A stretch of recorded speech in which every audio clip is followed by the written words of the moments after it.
Hello everyone, welcome to our Let's Play series of Disco Elysium. This is Colonel RPG as usual, and I'm very happy that it chose to join me today as I figure out who shot Lely.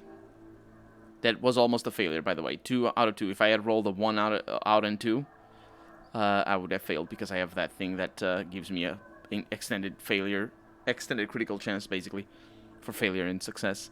The golden light melts away into the blue, glassy darkness of your mind.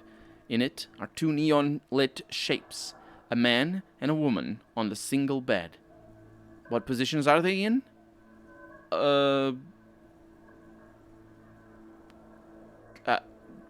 Cowgirl, maybe? No, wait. That's her.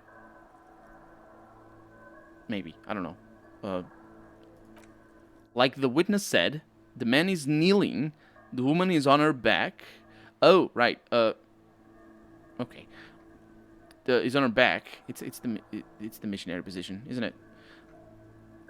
Although that doesn't sound like with the kneeling. Anyway, the woman is on her back. It's the night of March the 4th, and a shot has just been fired. So we have the confirmation of dates then. March 4th was the date. We are at day 6, and the first day is day 12 or day 11. I don't remember. We talked about this before, but I should remember, but I don't. But anyway, let's see. Continue. The man looks directly at the woman. The shot's possible directions converge in his mouth, which we know he was shot at his mouth as well. A ray cast from somewhere outside entering his brain. From his mouth? Not sure that's how it works. The red thread bisecting the room shows the trajectory of the bullet. Where does it come from? From the roof outside. Location A prime. Really? The glass fractures around the bullet hole. Shards face inwards, like a corona behind the woman's back. Let's inspect the glossy figures. The man does not know the bullet has entered his brain. He never will. Death comes faster than the realization.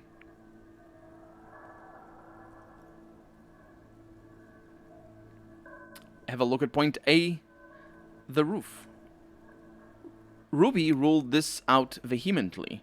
The shot would have been heard from downstairs, where no one heard it. The likelihood of A, actually that's A line, which is a way of notating A, has fallen drastically.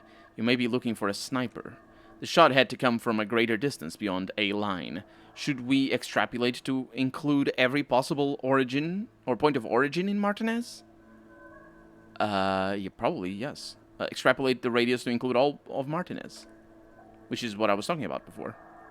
According to your map of the district, this shot could have come from a wide angle of locations, starting with the northern edge of the abandoned boardwalk, ending with an islet in the bay.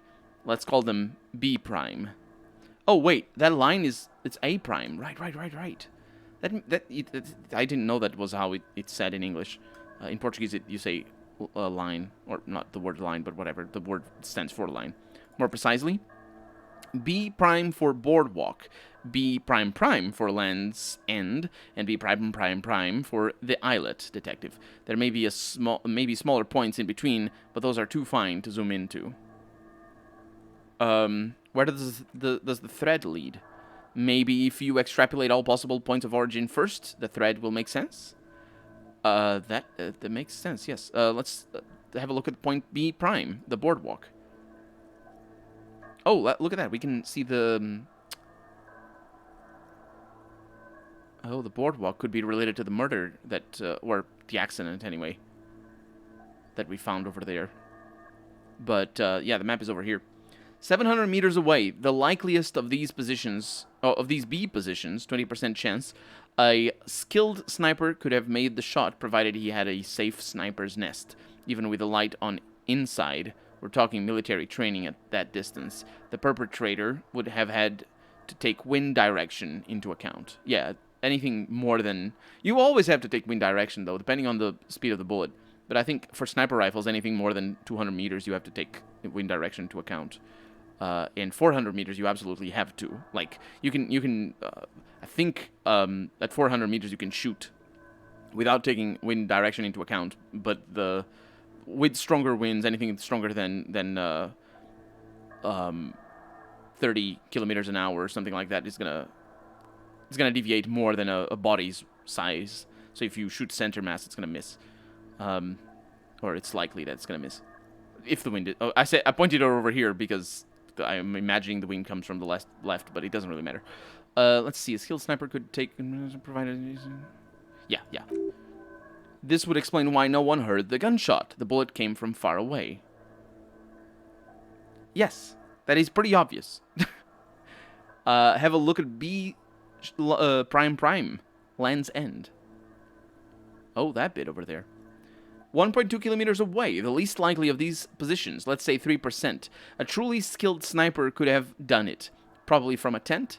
No, too far-fetched. Why are we saying 3%? What is that 3% of? You can't use you can use it to calculate anything. Like, this 3% is completely meaningless. It's not like even if it were an analysis of similar crimes, even if you had a lot of similar crimes like this, where 3% of the cases happened from that position. Imagine just a lot of people got shot in this place by people, snipers from that direction. Even if 3% of them were from there, the chances of this case being from there wouldn't necessarily be 3%, because that's not how statistics work. That's not how things work in general, but statistics in particular, they can't be retroactively applied without you understanding the reason why they exist in the first place. So, it's okay. While it's okay to say that it's the likelier position, maybe because of distance, or the unlikeliest position, I should say, maybe because of distance or something like that, it's totally fine to come to that assessment, especially as a police officer who's an investigator anyway. To assign a number to it it's totally pointless. It's just completely. It doesn't matter. It's posing, really. It's just like our visual calculus is trying to sound smarter than it actually is, which is not saying much because our visual calculus is not necessarily the smartest. But anyway, the islet. Oh, that bit over there. We weren't there. 1 kilometer away, a point beyond the docks, on an islet in the bay. The fort is ruined, but the perpetrator may have found a stable spot on the beaches surrounding it, where the concrete crumbles into the sea. As you saw in the coin-operated viewer. The shot would have been a small miracle, 5% likelihood. Are we talking to hit chances?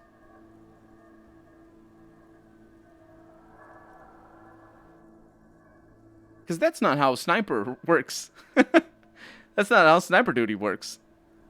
That's how it works in video games, but it's not how it works in real life. When you take the shot, you know you're gonna hit, unless you don't. In which case, you're a combat sniper and stuff like that. It's different. But if an assassination thing, I mean, there's always percentages, but like the reason why you take the wind into account and stuff like that, it's because you know all those things, and the reason why you stop breathing and stuff like that, all the things that you see in movies and whatnot, you're gonna land. You're operating heavy machinery, and it's like this does that, and that does this, and I know the wind speed, the wind direction, the air temperature. Like air temperature changes that as well. There was another one that I remember learning about. I was like, what? That changes the direction of bullets? What was it though?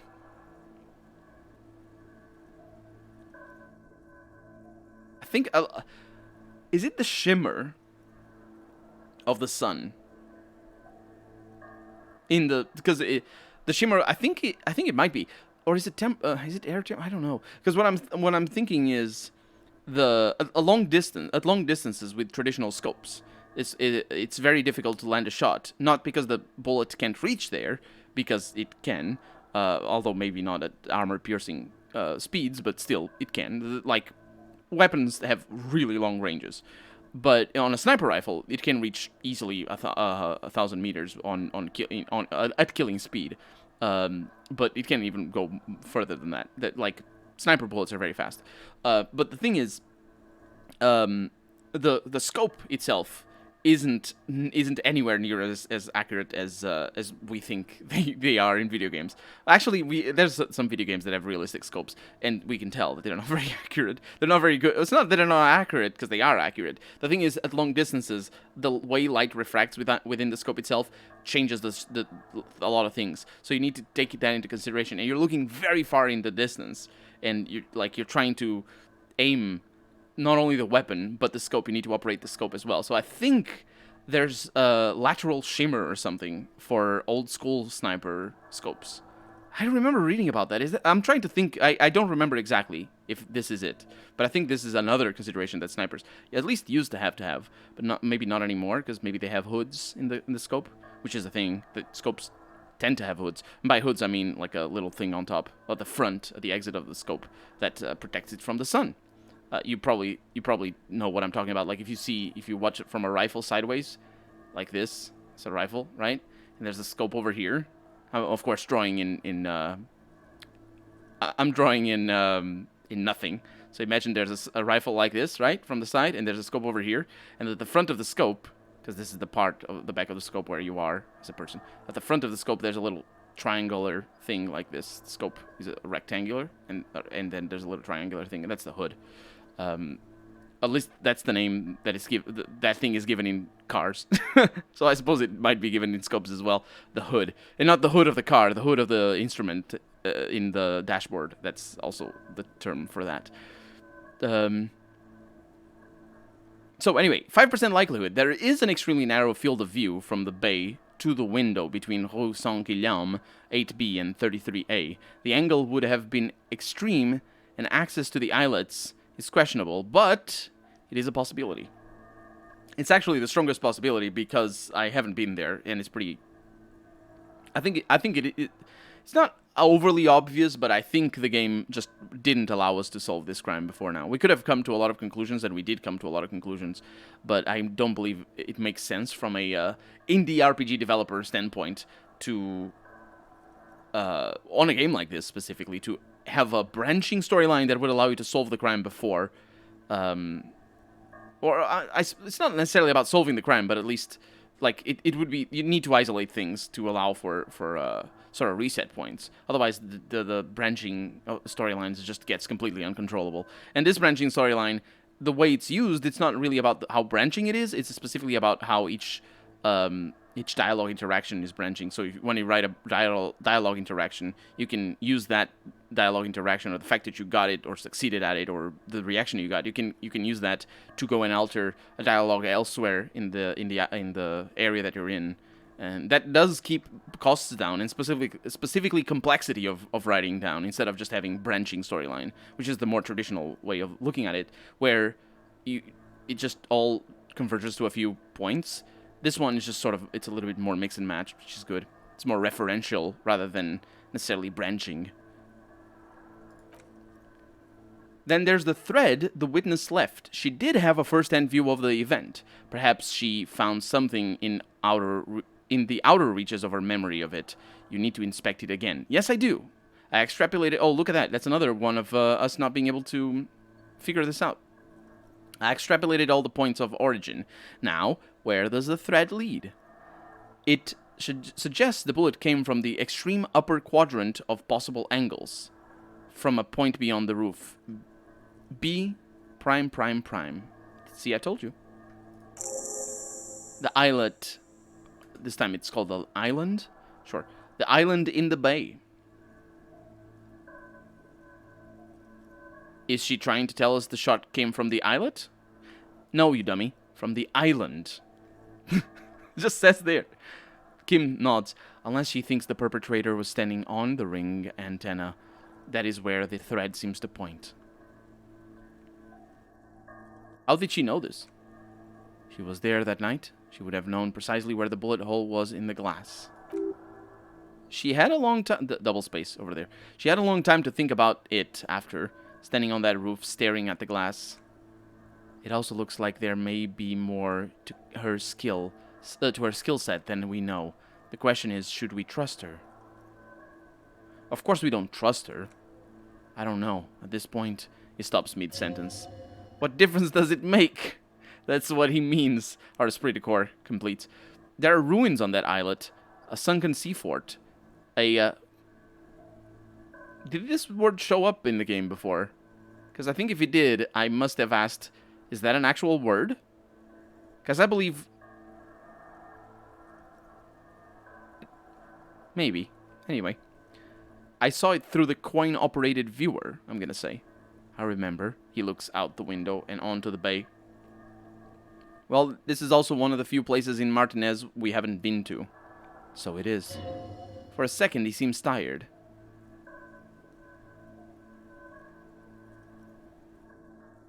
You seem unenthusiastic, I'm gonna say. I just haven't gotten a lot of sleep these past few days. He doesn't really believe this will yield anything. Maybe we need to go to the island. The wind blows in from the open window. The lieutenant sighs, looking into the cold distance across the water. He is trying to justify it to himself, says our suggestion. The lead is flimsy. You might as well go around Martinez looking under every rock and talking to every person. But what else is there, says our logic. That's what we've been doing. Going around Martinez, looking under every rock and talking to every person. There, says our perception sight. Across the grey water, amidst crumbling concrete, a birch tree.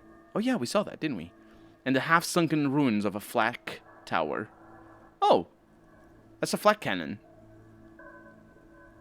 It's an anti-air cannon. Flak cannon is armor shredding. Is it? What is flak used for? It can be armor shredding. Is it armor shredding? It's used in video games like armor shredding, but I don't think it is. It doesn't make sense that it would be. Although it might be.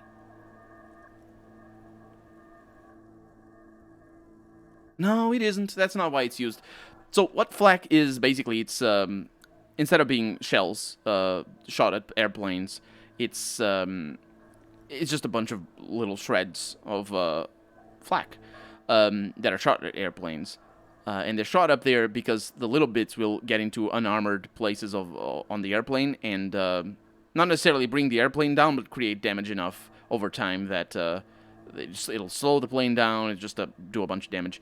And the more important aspect of it is it's relatively cheap, so you can use it a lot against an aircraft attack or something like that. But also, because it spreads, it's like a shotgun blast to the sky. And there's some other technology that allows it to actually reach very high levels without using a lot of gunpowder down here, because heat is a tremendous consideration when it comes to sustained anti-air fire. And these weapons can operate the whole day, these anti-air cannons. At least, well, I say that there are anti-air cannons historically that can't operate the whole day, and there's problems with that, and I don't know about those, because there's probably Wikipedia articles about all this other stuff. But that's what a flak cannon is, a flak tower. The most famous one, it's not used anymore. I don't think this is used anymore. The most famous one is the British one, because it was used a lot by basically everybody. It's the AAT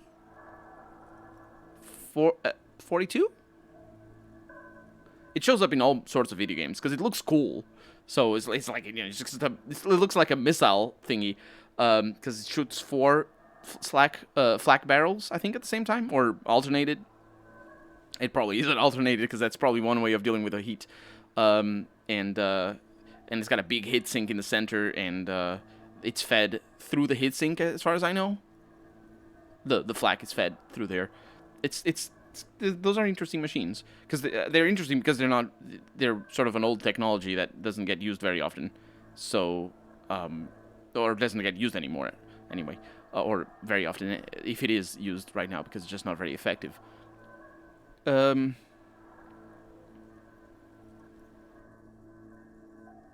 remember an anti-aircraft gun, or the ruins of one, on the island from the coin-operated viewer. Could be the makings of a sniper's nest, he nods. Why not? Military fortifications are made for that kind of thing. Yes, specifically forts are made for that kind of thing. They're not meant for... They're like artillery barrages. Well, not artillery barrages. They're specifically a point of... so you can shoot things. The origins of a military fort is with the advent of cannons in the Navy. And I believe they started being used. Cannons started being used in forts before they started being used in ships. But it was like 20 years at most between between cannons being used in ships and cannons being used in forts. But that's really, at the end of the day, the warfare, at least traditionally the way historians look at European history, the warfare shifting away from, or shifting into, the usage of gunpowder and cannons in the 15th century signals the ending of the medieval age and the advent of the modern age. Yes, because then it comes the contemporary age. But modern age is defined by cannons. But as you can imagine, cannons are a very different type of weapon to use in war, and castles in particular are relatively vulnerable to cannons, and old school walls are relatively vulnerable to cannons. But also how you can shoot at ships, or how you can take ships down from land changes. So you see in the late 1400s the beginning of star-shaped forts and stuff like that, and their walls, instead of being upright, they're slanted, or at least partially slanted anyway. So they're slanted. The star-shaped walls make them slanted side, like from a bird's eye view. So, for example, if we're looking at a map, and if this were a star-shaped fort, it would be something like maybe this, something like this, with a few. It doesn't really matter to be all nice, although they often were all nice because they were also made to look nice because, well, the architects wanted more business. It's kind of complicated. Anyway, so the walls would be slanted like this, right? So if you had a ship over here and shot at the wall, you'd hit like a all slanted thing.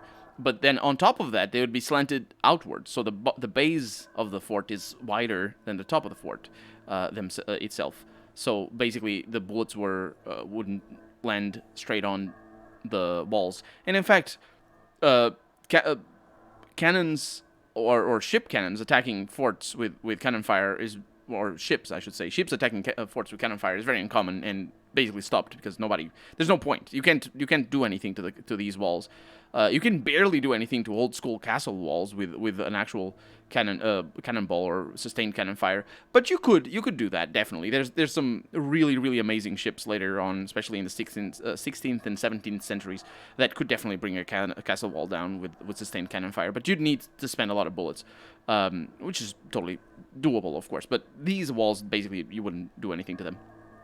What happens then is that they become making a fort like this, strategically speaking, is fundamental. So, like, if you want to defend a city, you just put one of these down, and basically you're good because the ships are just not going to come in because you can take them out because you have always you have a lot of bullets in here. You have cannons on every wall. And the only way to take one of these things down is with mortar fire, which some ships had, although they have more mortars in video games than they did in real life. But most of the ships didn't have mortar fire. And the reason for that has to do with the structure of the ship. So one of the ways cannon fire works in this era, and in the contemporary era as well, but it's just a little bit different. And certainly modern cannons work differently as well, because we use hydraulics now. But one of the things that cannon fire did in ships is they had wheels, although some had rails as well. There's some ingenious inventions regarding cannons that were connected to each other so they could fire at the same time on both sides and recoil one on each side, but they never worked. That's sort of like there's some really wild stuff that they thought up at the time but never put to work because... Anyway, this is more for the history books than anything else. The point is, cannons have wheels, so that when they fire, they can recoil. They don't recoil all that much, because it's only really the weight of the bullet that's pulling them back. But it's heavy enough that it does matter for the ship. Now, the problem with mortar fire is that the bullet is heavier, and there's a much bigger explosion. In fact, you need, I think, for mortar fire, not for ship mortars, but for... I don't think you need for ship mortars. You don't need a backfire, although you do for modern day mortars. Backfire is also known as recoil, although not in the same context. Backfire is basically like, imagine a a rocket-propelled grenade, or also known as a bazooka, or a bazooka is a rocket-propelled grenade. Or actually, is it? It is. A bazooka is a rocket-propelled, or is it a rocket launcher? Because I think those are different. Anyway, the point is, when you fire a bazooka, anybody who's standing behind you is gonna get basically killed. It's very dangerous, very, very dangerous. So you make sure nobody you like is standing behind you, because that backfire will hurt you, and that backfire is there for a reason. It needs to be there so that it can. I think there's a pressure valve in the bazooka itself that allows the jet fire. Basically, it's a jet.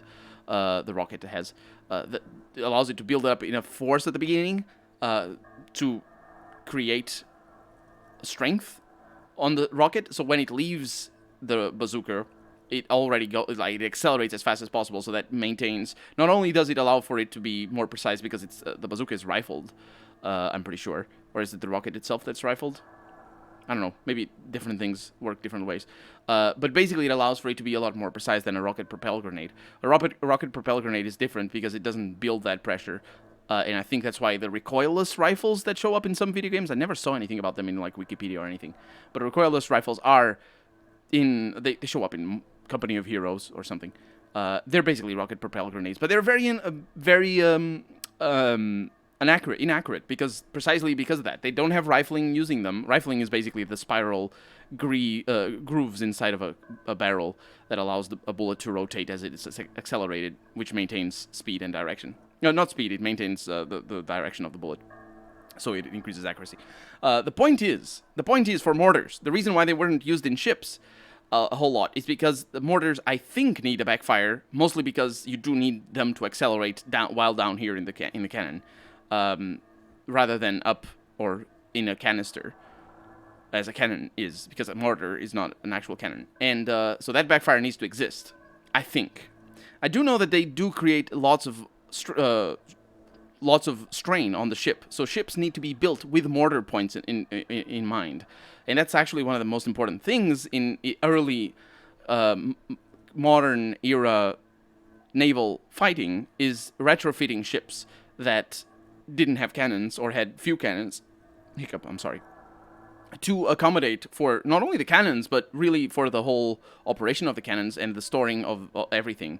So it's majorly important for national navies to account for all this sort of stuff. And more, there are some ships that with mortars, and well, I say that I only know of one ship with mortars, but I'm sure there's more. I didn't study that many ships.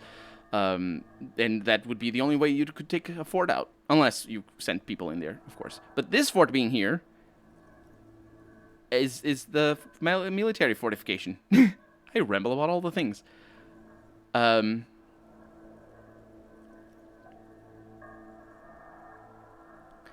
going to the island. Are you in? Of course. He nods. Of course I'm in. He takes a second to gather himself and then says, "How do we get there? Joyce Messier had her sloop, but she's gone." Lillian, the net picker, she's tarring her boat. Yeah, she said it was going to be 2 days. It has been 2 days. Ah, yes, of course, the village. Let's go. Let's go. And also, let's end the episode, because we're out of time for the day. So for right now, I'm Colonel RPG, and this has been Disco Elysium. I really hope you've enjoyed it, and if you did, go ahead and leave a comment, like the video if you want to see the next episode come out sooner rather than later. But above all, thank you so much for watching, and I hope I'll see you next episode. Bye-bye.